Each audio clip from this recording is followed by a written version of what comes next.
नमस्कार, स्वागत है आपका। आप देख रहे हैं पहाड़ प्राइम। आपके साथ हूं मैं दीप बाफिला। बुलेटिन की शुरुआत करते हैं देहरादून से मिल रही खबर के साथ। देहरादून में रफ्तार का कहर देखने को मिला है। बाइक सवार शख्स ने राह चल रही एक महिला को टक्कर मार दी, जिसके बाद महिला दूर जाकर गिरती है, साथ ही बाइक सवार भी घायल हो जाता है। ये तस्वीर आपको हम दिखा रहे हैं, राजधानी देहरादून की तस्वीर है, जहां पर रफ्तार का कहर आप देखिए। बाइक सवार शख्स ने राह चल रही एक महिला को टक्कर मारी और उसके बाद महिला दूर जाकर गिरी और साथ में जो बाइक सवार है वो भी घायल हो जाता है।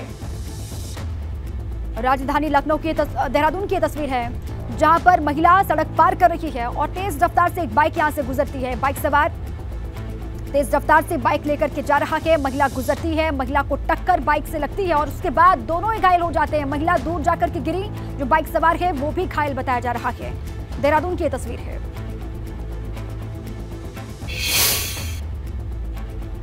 हरिद्वार में पंचायत चुनाव की मतगणना दूसरे दिन भी लगातार जारी है। अभी तक जिला पंचायत की 8 सीट पर परिणाम सामने आए हैं। हरिद्वार जिले में जिला पंचायत की कुल 44 सीटें हैं और बीडीसी की 161 सीटों पर परिणाम घोषित किए गए हैं। बीडीसी की कुल 221 सीटें हैं और 3 सीटों पर निर्विरोध निर्वाचन हो गया है। बड़ी खबर, अभी तक लगातार जो मतगणना है वो जारी है हरिद्वार में पंचायत चुनाव की। अभी तक जिला पंचायत की 8 सीट पर परिणाम आए हैं और हरिद्वार जिले में जिला पंचायत की कुल 44 सीटें हैं और बीडीसी की 161 सीटों पर नतीजे घोषित कर दिए गए हैं और साथ ही बीडीसी की कुल 221 सीटें हैं। 3 सीटों पर निर्विरोध निर्वाचित हुए थे बीडीसी सदस्य।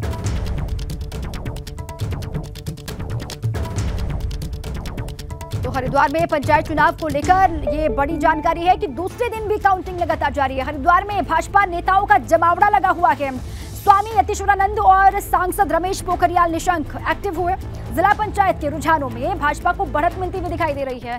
जिला पंचायत अध्यक्ष बनाने के लिए कवायद शुरू हो गई है। बड़ी खबर, बीजेपी नेताओं का जमावड़ा हरिद्वार में लगा हुआ है। स्वामी यतीश्वरानंद और सांसद रमेश पोखरियाल निशंक एक्टिव हुए हैं, ये जानकारी है। जिला पंचायत के रुझानों में भारतीय जनता पार्टी को बढ़त और जिला पंचायत अध्यक्ष बनाने के लिए कवायद हरिद्वार में शुरू हो चुकी है। बड़ी खबर। और चलिए आपको सीधे ले चलते हैं ग्राउंड पर। हमारे साथी विनोद जुड़ चुके हैं। क्या वहां पर स्थितियां बनी हुई हैं, कब तक पूरी तस्वीर साफ हो जाएगी, ये जान लेते हैं। विनोद, देखिए अब अभी तक लगातार काउंटिंग जारी है। ये कहा जा रहा है कि अभी और वक्त लगेगा और इसी बीच खबर है कि भाजपा के तमाम बड़े नेता वहां पर पहुंचने शुरू हो गए हैं।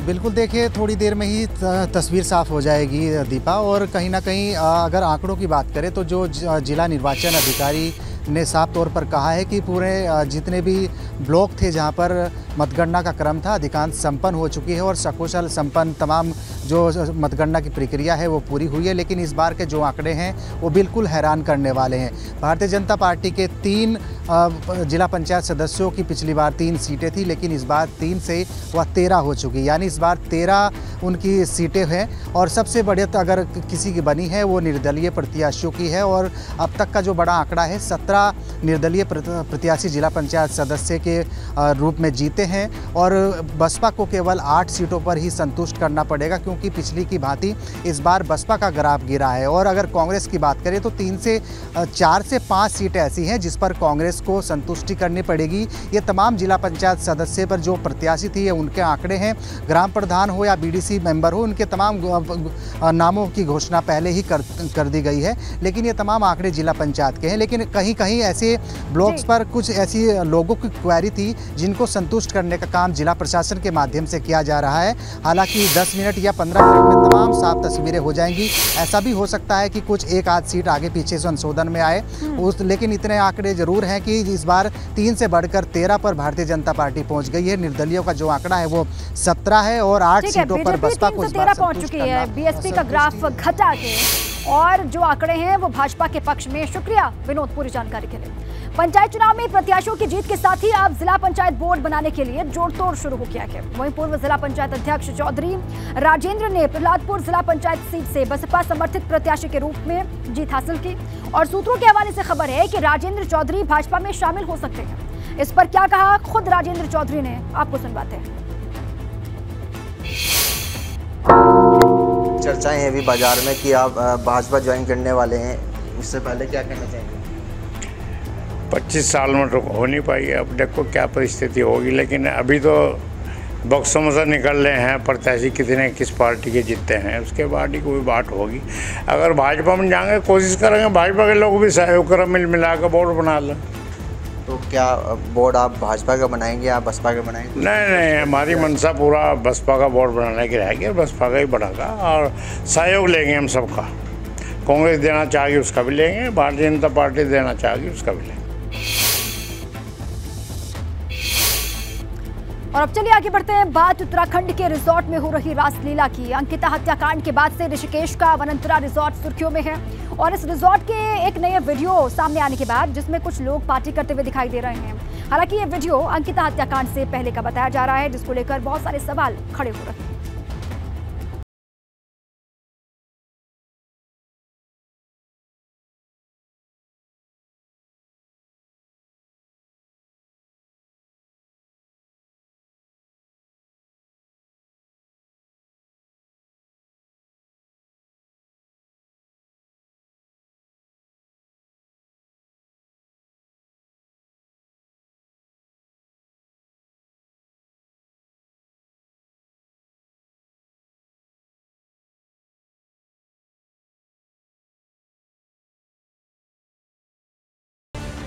कई का जो है रजिस्ट्रेशन ही नहीं है। जिन रिजॉर्टों को सीज़ किया गया उनका कईयों का रिजॉर्ट का रजिस्ट्रेशन नहीं है और कई में जो है कोई रजिस्टर मेंटेन नहीं है, कई में CCTV की अनियमितता है।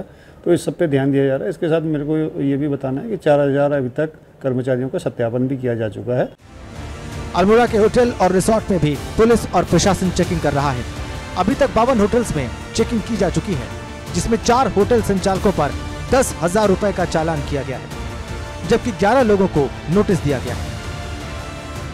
तहसील में हम लोग परसों से ड्राइव चला रहे हैं और लगभग हमारा 52 जो हमारे होटल रिजॉर्ट वगैरह है हम लोग छापेमारी की कार्रवाई कर चुके हैं, जिसमें हमने 4 लोगों के तो 10-10 हज़ार के चालान किए हैं और बाकी 11 लोग ऐसे हैं जिनकी कुछ कमियां थी, उनको हमने नोटिस दिए हैं और उनको हमने 7 दिन का समय दिया है। 7 दिन में अगर कार्रवाई नहीं करते हैं वो तो उनके खिलाफ भी चालानी कार्रवाई की जाएगी। उधर जोशीमठ के होटल और रिसोर्ट पर भी चेकिंग की जा रही है।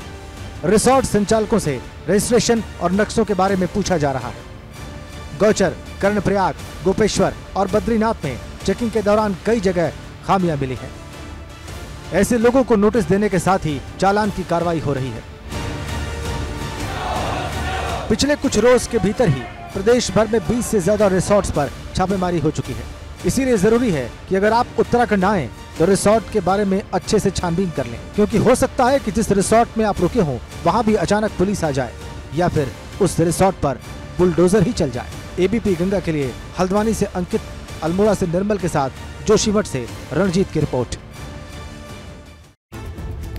तो ताबड़तोड़ कार्रवाई लगातार हो रही है। इसके बाद से होटल्स और रिजॉर्ट संचालकों में हड़कंप मचा हुआ है। अब चलिए आगे बढ़ते हैं, आपको दिखाते हैं ऋषिकेश के उस रिजॉर्ट का वीडियो जिसमें अंकिता नौकरी करती थी। देखिए रिपोर्ट।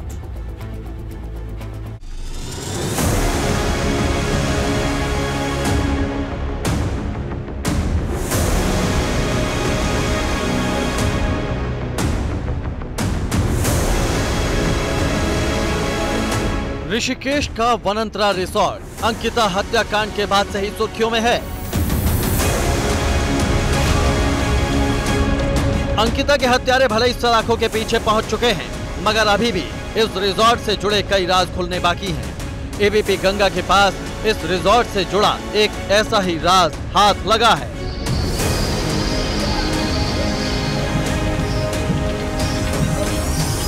ये वीडियो वनंतरा रिसोर्ट का बताया जा रहा है। वीडियो को देखने से साफ पता चलता है कि इस रिसोर्ट में पार्टियां हुआ करती थी।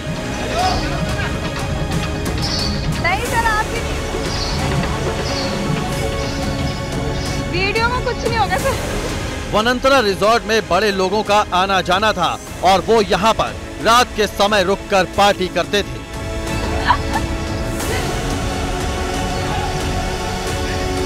वनंतरा रिसोर्ट का ये वीडियो सितंबर 2021 का बताया जा रहा है। वीडियो में कुछ लोग पार्टी करते नजर आ रहे हैं, गाने चल रहे हैं और कुछ लोग उन पर ठुमके भी लगाते दिखाई दे रहे हैं।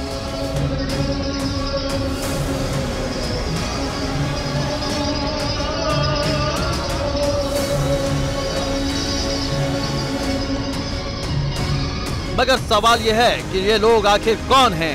क्या इनसे अंकिता हत्याकांड से जुड़े कुछ सबूत हाथ लग सकते हैं? साफ है कि पुलके तारे का ये रिजॉर्ट अय्याशी का अड्डा बन चुका था। यहाँ बड़े बड़े लोगों का आना जाना था। ऐसे में सवाल ये उठ रहा है कि इस रिजॉर्ट में अगर इतना सब हो रहा था तो पुलिस को इसकी भनक क्यों नहीं लग पाई?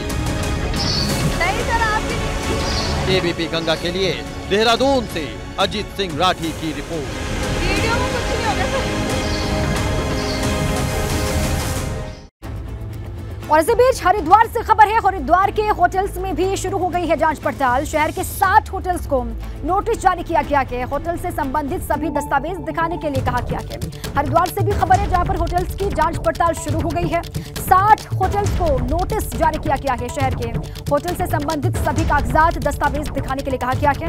1 अक्टूबर को सभी कागजात लाने के लिए कहा गया है। इस होटल संचालकों को नोटिस निर्गत किए गए कि आप दिनांक 1 अक्टूबर 2022 को मेरे कार्यालय में प्रातः 11 बजे आप स्वयं अथवा अपने प्रतिनिधि के माध्यम से 12 प्रकार के अभिलेख प्रस्तुत करें जो मैंने मांगा है, और उन अभिलेखों को देखने के बाद जो अवैध होंगे उनके विरुद्ध नियमानुसार कार्रवाई की जाएगी। अंकिता हत्याकांड को लेकर केदार धाम में तीर्थ पुरोहितों ने कैंडल मार्च निकाला और अंकिता को श्रद्धांजलि दी। तीर्थ पुरोहितों की मांग है कि अंकिता को इंसाफ मिलना ही चाहिए। अंकिता भंडारी के हत्यारों को फांसी हो, फांसी हो। केदार के दर पर इंसाफ की गुहार, पहाड़ की बेटी के लिए पुरोहितों की मांग। अंकिता हत्याकांड की आग अभी ठंडी नहीं हुई है। केदारनाथ के तीर्थ पुरोहितों का ये कैंडल मार्च अंकिता के हत्यारों को फांसी देने को लेकर है। उत्तराखंड के लिए बहुत दुखदायक की घड़ी है और मैं यही चाहता हूँ कि भविष्य में ऐसे लोगों को कठोर से कठोर सजा मिलनी चाहिए। और मैं उत्तराखंड सभी लोगों से आग्रह करता हूँ, आप सभी लोग जो है बढ़ चढ़ के इसमें हिस्सा लेंगे। तीर्थ पुरोहितों के कैंडल मार्च में श्रद्धालु भी शामिल हो गए। सभी ने एक सुर में आवाज बुलंद की और मांग रखी कि दोषियों को फांसी की सजा होनी चाहिए। भंडारी के हत्यारों को फांसी दो, फांसी दो। पुरोहितों का कहना है कि इस घटना ने देवभूमि को शर्मसार कर दिया, इसलिए दोषियों को ऐसी सख्त सजा मिलनी चाहिए कि आगे कोई भी ऐसा अपराध करने की हिम्मत न कर पाए। एबीपी गंगा के लिए रुद्रप्रयाग से रोहित टिमरे की रिपोर्ट। रुद्रपुर में एसओजी और एंटी ह्यूमन ट्रैफिकिंग सेल ने बहुत बड़ा खुलासा किया है। एक मकान के अंदर सेक्स रैकेट चल रहा था। मौके से इस गिरोह के सरगना समेत एक बांग्लादेशी महिला और एक अन्य महिला को गिरफ्तार किया गया है। आरोपियों से एक स्कूटी, एक कार, बांग्लादेश का पासपोर्ट सहित 2 भारतीय पासपोर्ट, Aadhaar card, PAN card, ATM machine, Bangladeshi currency और 28,000 की नकदी आपत्तिजनक सामान बरामद किए गए।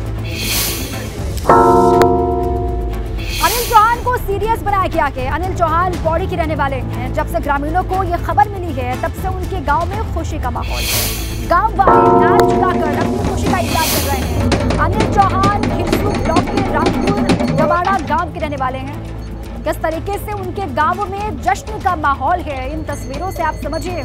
खुशी मनाई जा रही है, नाच गा करके खुशी का इजहार कर रहे हैं गांव वाले।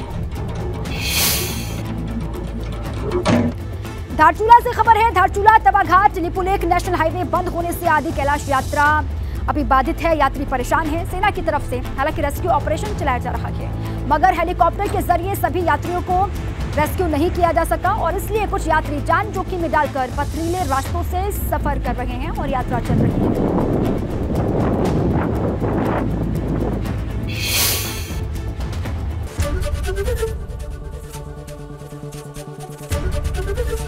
एबीपी गंगा, खबर आपकी, जुबान आपकी।